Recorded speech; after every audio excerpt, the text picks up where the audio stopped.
Welcome to the HEARTS Entwined podcast. In this podcast, we'll be having discussions around the secrets which attract lasting, healthy, fulfilling relationships, creating a healthy mindset, and what women should know and understand about men. Introducing your host, Lyn Smith, the Queen of Hearts, relationship expert, trainer, speaker, and best-selling author of the Cupid's Bow technique. Lyn's mission is to have a positive impact in reducing divorce, domestic violence, and suicide. Welcome to the HEARTS Entwined podcast. This is your host, Lyn Smith, the Queen of Hearts. And today, listeners, I've got a really exciting topic. It's all about attracting your divinely guided partner. So I've got an expert in this area. Her name is Emilia Nagy. Is that how you pronounce your name, Emilia? Yes, that's one of the ways. Don't worry about it. Nagy, Nagy. It means the great. It means the great in Hungarian, the great. So I got married and I became Emilia the Great. Excellent. Love it. So Emilia is a dating, relationship and marriage mentor, specifically for those of us that aim to be strong feminine leaders, if we're not already doing that, and have not already managed to manifest or attract our divinely guided, powerful king to match our high value feminine queendom. So Emilia, what is it that's led you to be doing what you're doing right now? Just give the audience a little bit of background about you to start with.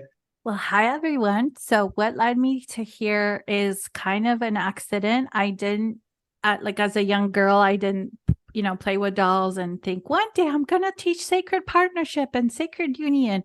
No, I wasn't one of those, but I also didn't have a strong calling in any way. And it became apparent later when I did career counseling and all that this was my mission and my vision, but that I had to create my own path.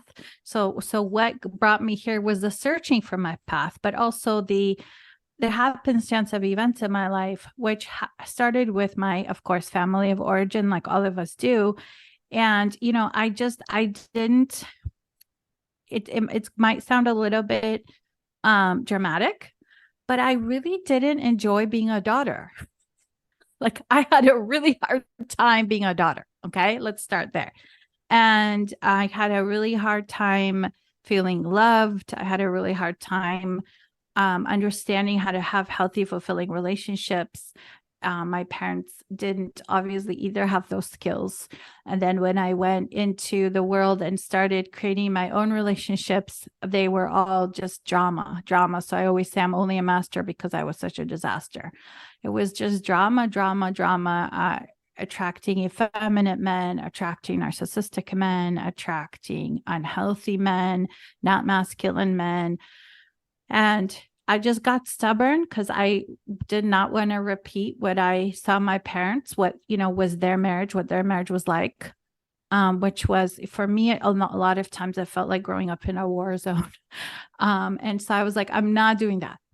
And I knew I wanted to be a mom and I wanted to do it in a healthy, fulfilling marriage. So what was I going to have to do? Who was I going to have to become to create that? And so it started with studying with Alison Armstrong in 2006, and then a ton of more trainings with her and other coaches in this field like Pat Allen, Dr. John Gray, so many of them. But those are some of the pillars of this kind of movement, right? Of the healthy families, healthy marriages, and healthy polarity movement.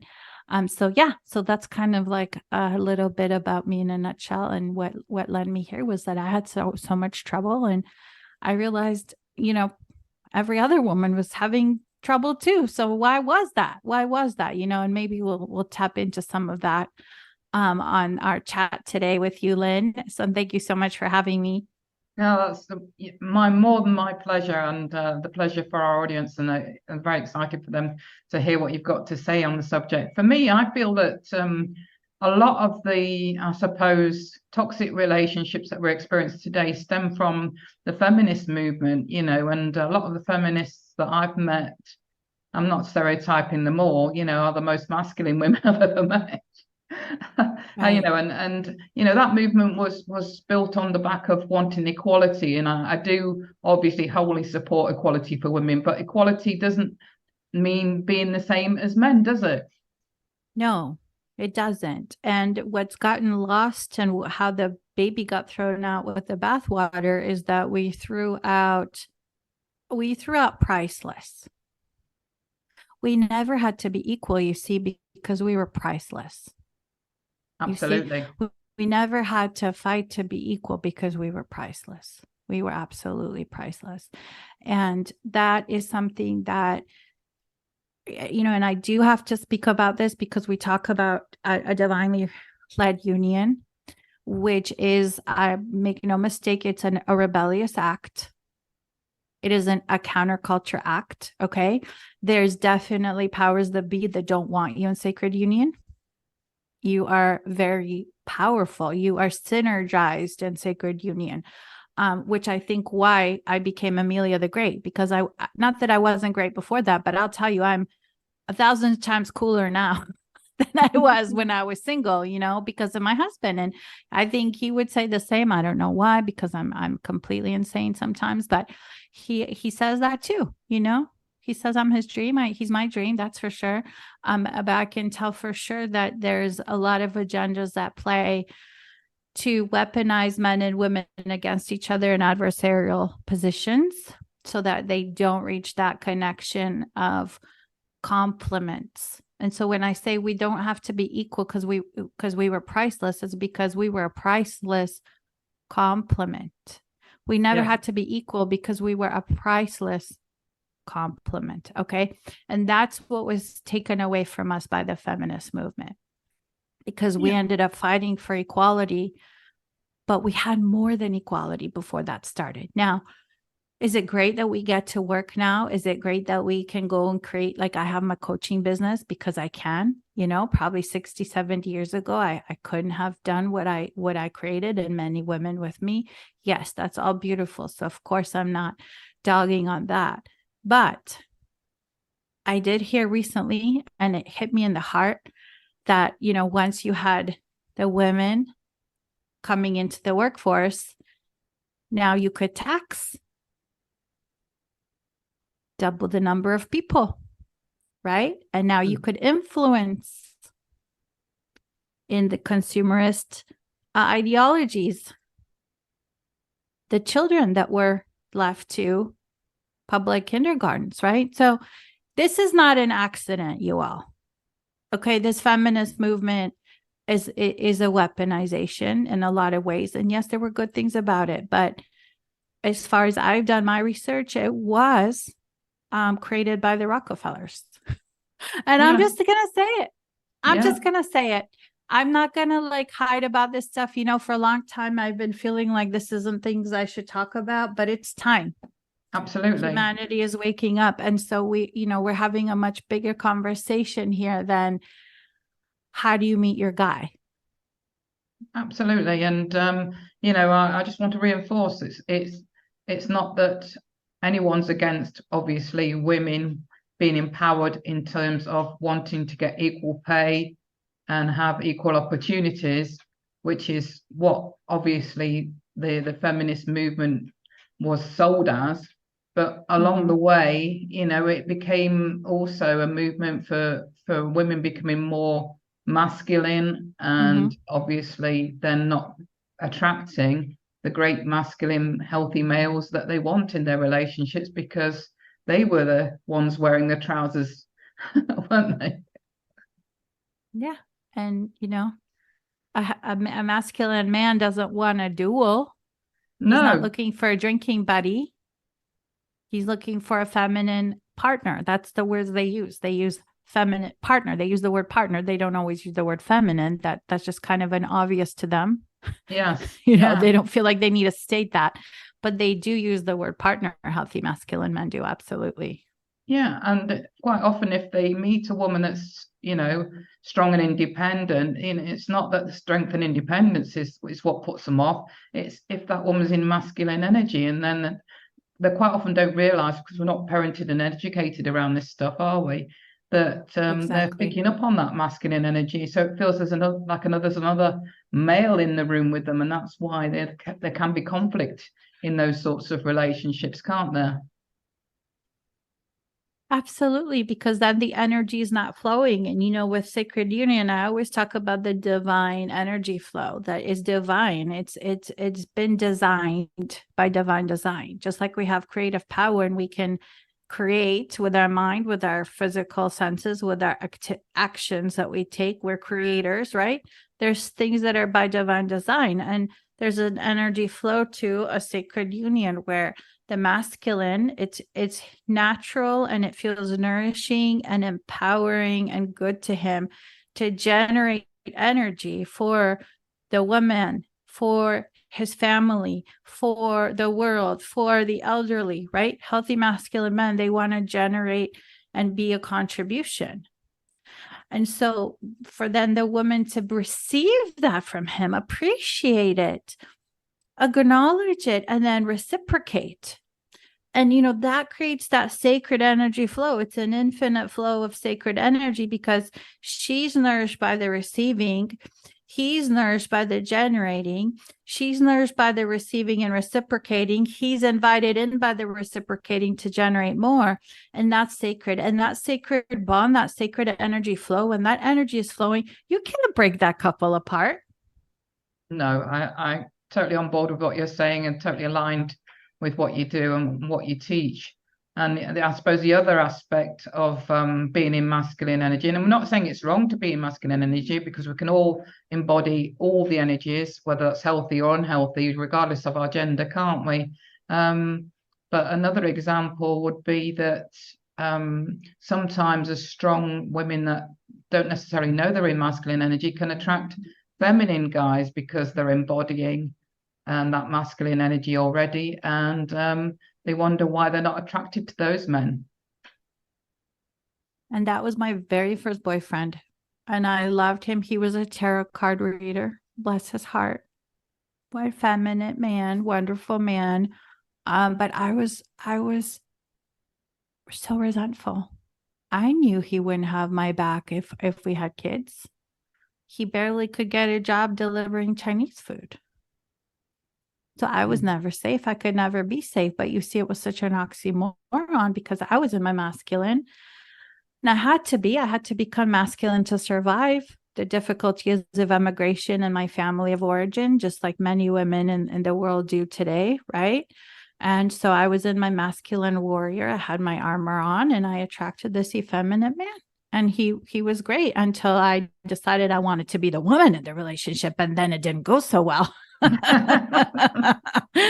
Right. And so that was the problem, right? And I see a lot of women creating this where they don't realize that they're dating and they're in their masculine energy, they're in their rah, they're in their they're interviewing, they're using their intellect, right? They're not in their body, feeling into the masculine energy, which is what I coach them to do. They're interviewing on these dates and they're generating and exhausting themselves. And then they're attracting these men who are not healthy masculine, who are narcissists also, because those are unhealthy men, or they're effeminate men that they don't want to take the lead. They don't want to generate. They're the feminine energy. They want to be the receivers, which we do have heterosexual men like that. And that's okay. But they're just not the right complement for these feminine women who, they're out, they're dating in their masculine energy. So it's actually the healthy masculine men are repelled, like you said, right? They're like, well, that's just another dude. They don't want to go out. They don't want to go out with another dude. They want to go out with a woman. Absolutely. So it's no good, pretending to be one of the lads. I can remember at school, I was a bit of a tomboy and I was popular with the lads because I was one of the lads, but none of them fancied me or saw me as a potential girlfriend material. Exactly. And quite often we were totally unaware of what energy we were in, and quite often we default into masculine energy on the back of being hurt or traumatized in our past. Yes. And that's fine. It has its own place, which sometimes we need to use masculine energy, sometimes in the workplace, sometimes in sporting events, if we're in a competitive environment, and sometimes, to protect ourselves if we're feeling threatened, but we don't need to live there all the time, do we? Right. Exactly. And that's kind of where I think some of the modern polarity movements don't quite get it either, because there is such a movement about, femininity not having been in favor of feminine women, in fact, and then that the man should be dominant and lead and the woman should be submissive, and that was good, that then she's in her feminine energy, and where that doesn't align with my teachings is that what then happens to co-creation if we're just subjugated to a role, right? Like, we both have a feminine and a masculine energy. In a sacred partnership, yes, the masculine person who has a core masculine energy, he chooses a complement, or she chooses him in most cases. The feminine chooses the complement, right? And then they're not stuck in their one polarity. They can switch, they can play. It's just that one is the foundation of the complement and the feminine, and the other is the foundation of the complement and the masculine.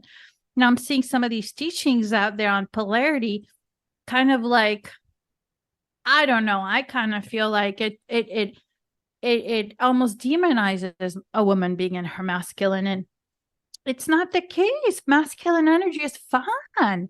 No, I don't think anyone wants to always and forever be either the masculine or the feminine. We get to play. That's the whole point, right? That's why we have both.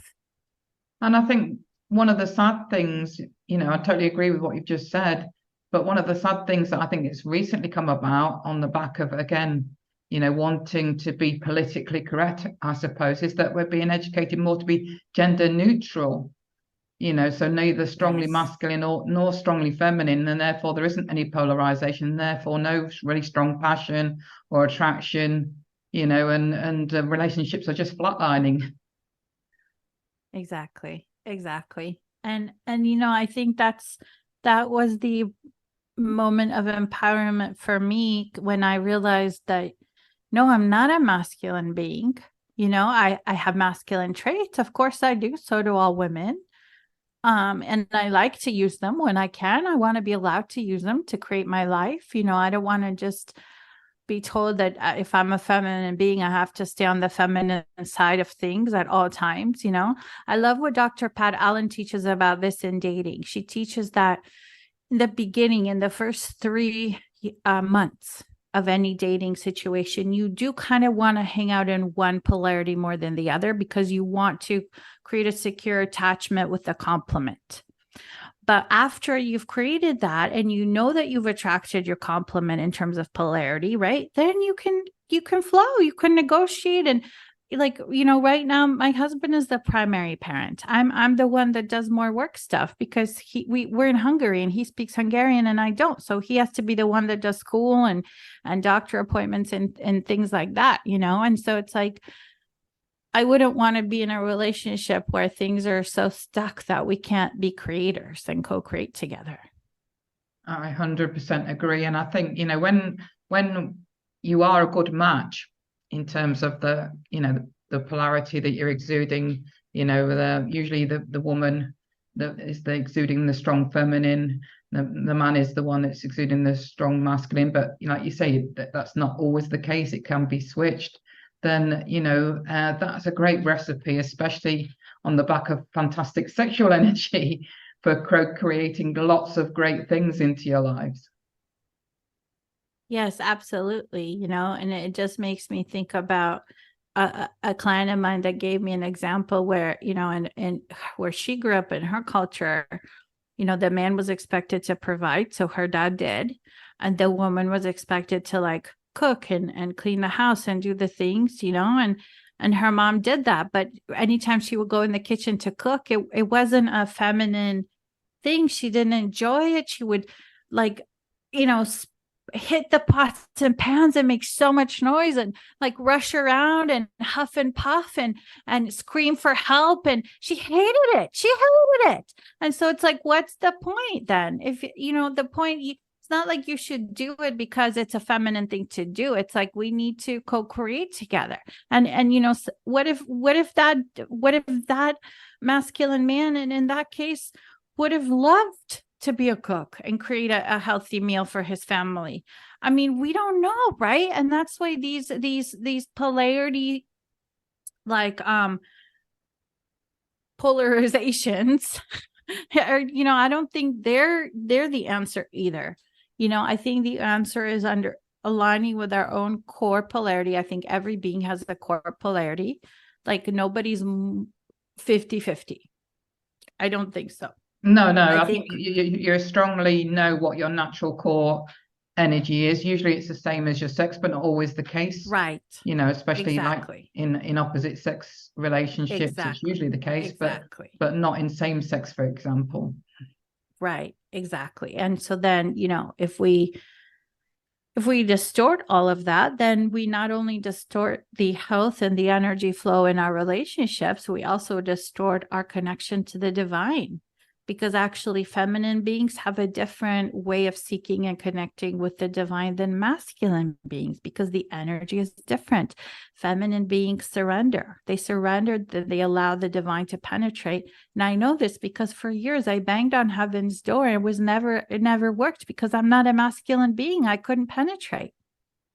So my work has been also to allow women to come into their femininity with not just the men in their life, but also with their spiritual life, with their money, with their businesses, with what they're creating. Because yes, we can still lead, and we can lead and not dominate. We don't have to be dominant to lead. We don't need to have a dominant partner. We can have a man who leads with a strong masculine energy, and he doesn't have to dominate us.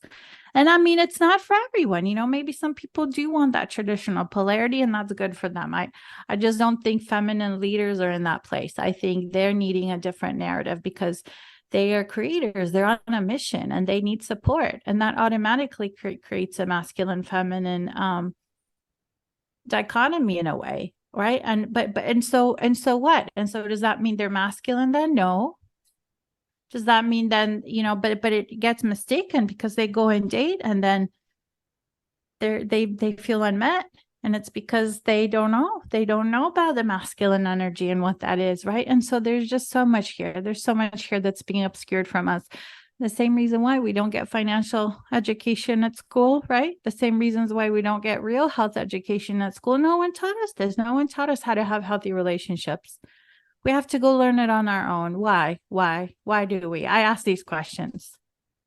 And you know what? It'd be so much of a better education for all kids, wouldn't it? To have, like you say, not only education around how to create and maintain healthy relationships, but that financial question, as you just mentioned as well, how to manage money, how to manifest and attract the things that you want, how to have that success mindset. It's not taught in schools, and we don't have parents usually that are role models for any of that, do we?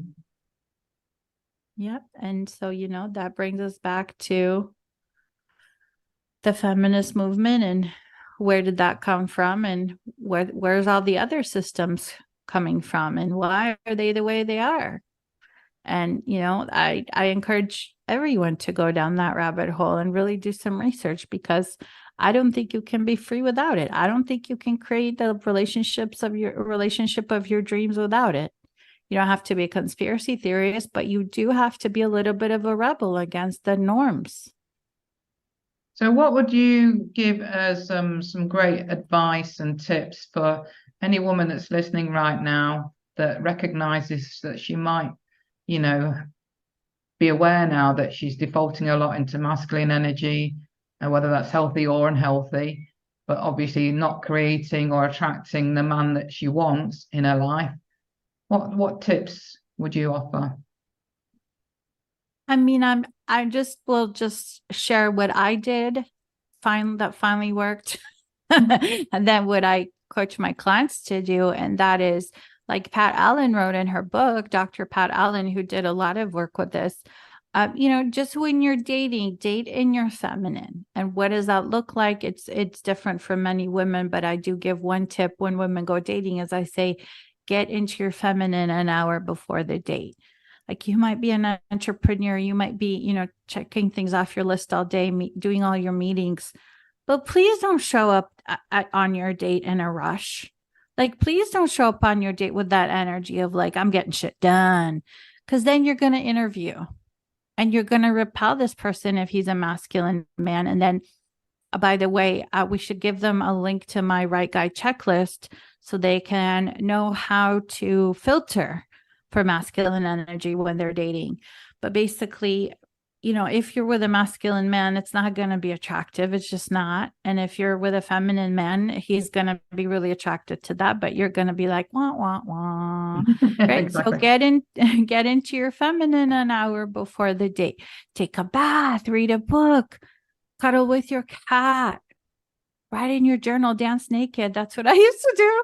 I used to just go dance because I was a realtor and I loved it at that time, but it's a pretty masculine, get things done kind of job. It has its feminine parts too, but most of us work for a living, right? So most of us do have masculine jobs because we're creating results. That's our job. Our job is to produce a result, which is a masculine energy.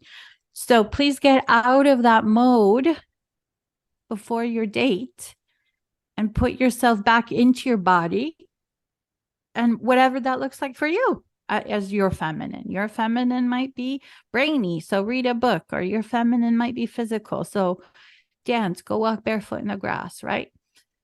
That is my suggestion, because honestly, the best thing you can do for yourself when you're dating is to be in your feminine energy. Your feminine energy lives in your body, or rather, I should say, to access your feminine energy, you need to go into your body.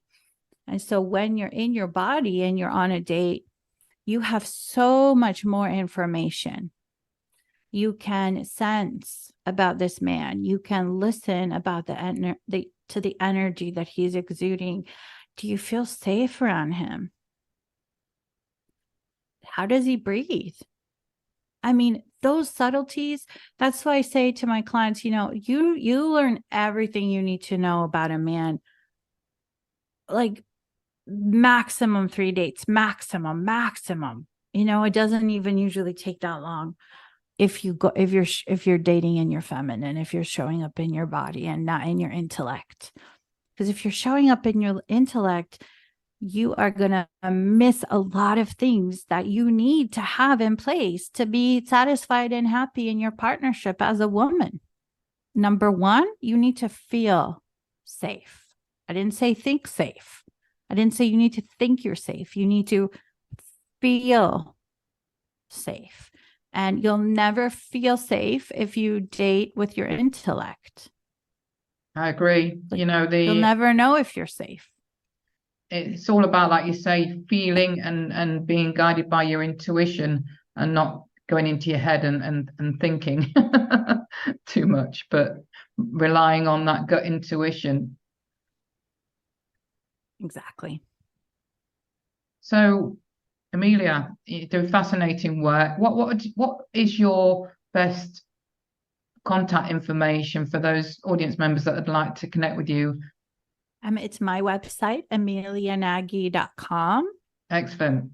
Really fascinating conversation. So any final words of advice about how women can get into their feminine energy prior to going on a date, or if they're already in a relationship but not actually experiencing that healthy relationship or creating that healthy relationship that they really want and desire?